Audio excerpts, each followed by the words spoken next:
Boker Tov, we are continuing Megilat Ruth. We are in Perek Aleph, Pasuk Yud Aleph.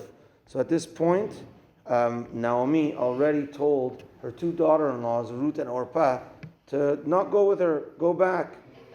And they say, no, we're coming with you and we want to come to your nation. And then she continues, Vatomer Naomi, Shovna benotai, return my daughters. Lama telach naimi, why are you coming with me? Haod li banim b'me'ai ve'ayu lachem la'anashim.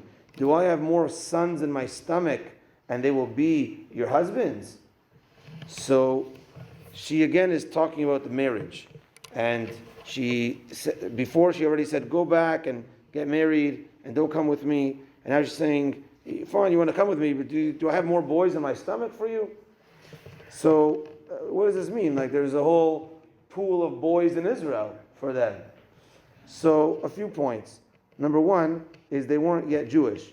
So number one is, in Israel is not, if you're not Jewish, no one's going to go for you. That's number one.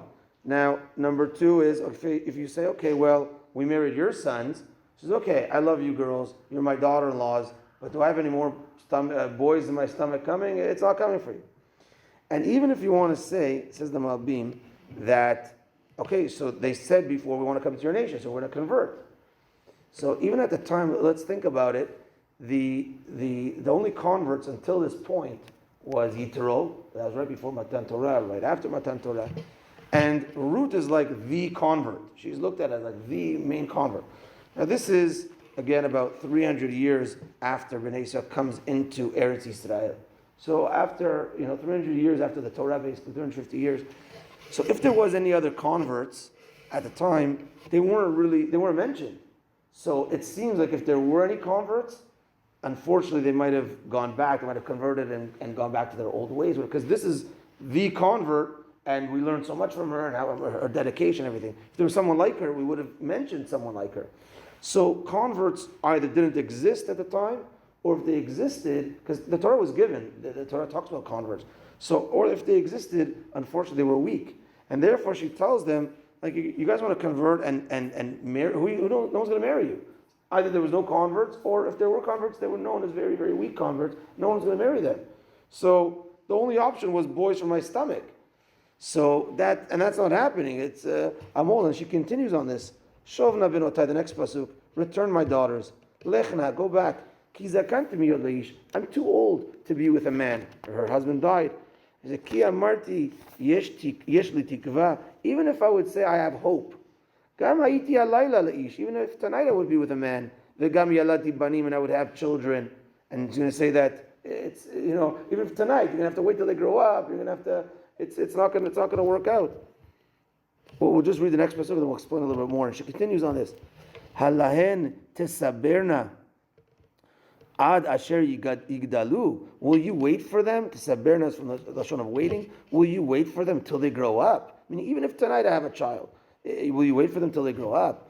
Halahen teagena livilti heyot leish. Will you be teagena, the word aguna? Will you be a lady that's locked and not going to have a husband? Until you go with this son, that theoretical, if I would have a son. Al benotai, don't, my daughters. And go back. Ki marli meod mikem, I am very bitter for your situation. Ki yatsa bi yad Hashem, because the yad Hashem has struck me. So here's a few explanations on what does this mean, the yad Hashem, the hand of Hashem struck me. We'll explain that in a moment. But she's basically pushing them away, and she says, okay, if you do want to come with me, you girls still want to get married, you guys are still young, and it ain't happening. I'm not having any more children. Now, the Mefarshim point out over here that 3 times in the story, she says the word shovna, return. Twice we read it today, and one was in the last time shiur, is the word shovna, return. And from here we learn 3 times she told them to return and to kind of push them back home. From here we learn 3 times the Bet Din has to tell a convert, maybe this is not for you, maybe you should think twice about it, and push them away 3 times. If they're still persistent, then we've done our part, we've pushed them 3 times, but they're still persistent, still want to be Jewish, they've passed, so to speak, that test.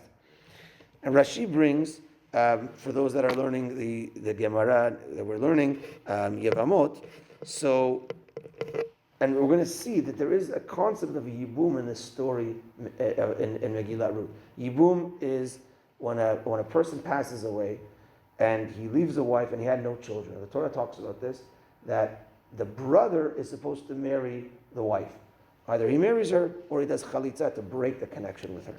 Now, here, these husbands died of Ruth and Orpah, and they had no kids. So she says, maybe you guys, I don't have any boys in my stomach left. Now, there's a question in Yibum that you can only do Yibum with an existing brother. But Achiv shelo haya be'olamo, we know there's a brother that gets born later on, can't marry that lady. So again, a man dies, leaves a wife, they have no kids, and then there's no brothers. And then the parents had another brother, a little baby guy. So he said, okay, wait till he grows up, then he'll marry the sister. No. If he wasn't in the world the time that his older brother died, it's over. So she says that I don't have any more boys, but it won't be asur anyways if I would have a boy. It won't be asur because anyways you're not Jewish. So meaning there's the whole laws of Yibum anyways is not really applicable. And if you do convert, you're anyways like a newborn, and you could marry a future child. It's just practically, it's just not going to happen. I don't have a husband, but you're not going to wait. You're not going to wait for him.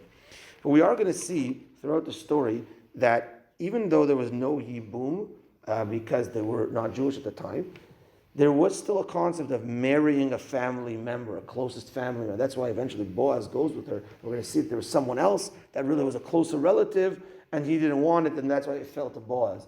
We're going to see that at the time, it wasn't an official Yibum, but it was this tradition that if someone passed away in the family, that someone close should marry. So, ending off with one last point, is she says at the end of this that it pains me for you. Kimar li meod mikem. It pains me for you. Ki yatsa biyad Hashem, because Hashem struck me. What's going on over here? The Gaon Vilna explains that she says, even though the hand of Hashem struck me, I lost my husband, I lost my sons, nevertheless, I'm in pain, and I don't want you to be in this pain with me. Go ahead, girls, build a life for yourself. That's what she's telling you. Rashi explains that, what does this mean, Yad Hashem? So we know from the Makot, we just spoke about Pesach, Hine Yad Hashem hoya b'miknecha. Yad Hashem is used for dever. Dever was when the animals, the livestock just died like that. That was dever. So she says, I had a Yad Hashem against me, which is dever, which her husband and two sons just died like that. So she says, I had this, and I'm in pain, and I don't want you to suffer with me. Go ahead, build your lives, etc. And then we're going to see next week that they come back and say, no, we're coming with you, and they're crying and they don't want to come. But Orpah backs out, and Ruth continues. We'll leave that for next week. Baruch Adonai le'olam. Amen ve'amen. Rabbi Yochanan Yamra Kashamer. Tzak Kadosh Baruch Hu lezakot. Et yisafir chachir b'adim Torah. So shenemar. Adonai chafetz man tzidko. Yagdil Torah v'yadir.